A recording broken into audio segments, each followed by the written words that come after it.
আসসালামু আলাইকুম ইবরান, আপনারা কেমন আছেন? আপনাকে দোয়া আল্লাহর অশেষ রহমতে আমি তো ভালো আছি। এই তো আজকে নতুন রান্নার একটা রেসিপি নিয়ে আমি হাজির হয়ে গেলাম, যেটাকে বলে মাছ আলু কিংবা সাহেব আলু, যেটা বলে কোন কোন জেলায় কী নামে পরিচিত আমি কিন্তু জানি না। আমাদের বগুড়া জেলায় এটাকে মাছ আলু সাহেব আলু বলেই বলে, এই জন্য আপনাদের সাথে সেটাই বললাম। এই তো এখানে পেঁয়াজ কাঁচামরিচ কেটে নিচ্ছি। অবশ্যই এই রান্নাটি যদি ভালো লাগে অবশ্যই আমার পুরো ভিডিও দেখে লাইক কমেন্ট সাবস্ক্রাইব করে আমার পাশে থাকবেন, আপনাদের কাছে এটাই অনুরোধ আমার। এই তো এখানে পেঁয়াজ কাঁচামরিচ লবণ হলুদ পরিমাণ মতো দিয়ে নিচ্ছি, আদা রসুন বাটাও আমি দিয়ে নিচ্ছি, দিয়ে পরিমাণ মতো তেল দিয়ে আমি ভালো করে হাত দিয়ে মেখে নিব।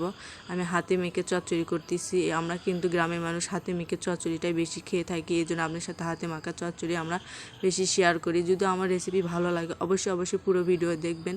এতে এখানে মাছটা আমি ভালোভাবে পরিষ্কার করে নিতে মাছটা আমি দিয়ে দিলাম, দিয়ে ভালো করে আলতো করে মেখে নিচ্ছি। আপনাদের কাছে আমার একটাই অনুরোধ, অবশ্যই আপনারা পুরো ভিডিও দেখবেন, দেখে একটা লাইক আর একটা কমেন্ট করে যাবেন।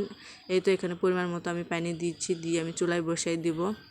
এই মাছ আলু রান্না খেতে কিন্তু অসম্ভব মজা হয়, একবার হলেও আপনারা ট্রাই করে দেখবেন। অসম্ভব মজা যাকে বলার বাইরে। এই তো আমার রান্না হয়েই গেছে, লার্কি চুলা রান্না অসম্ভব মজা আর কি বলার বাইরে। আমি একটু ভালোভাবে রান্না করে নিচ্ছি। এই তো চুলায় রান্না করে নেওয়া হয়ে গেছে। যদি ভালো লাগে অবশ্যই একটা লাইক একটা কমেন্ট সাবস্ক্রাইব করে পাশে থাকবেন। সবাই আল্লাহ হাফেজ।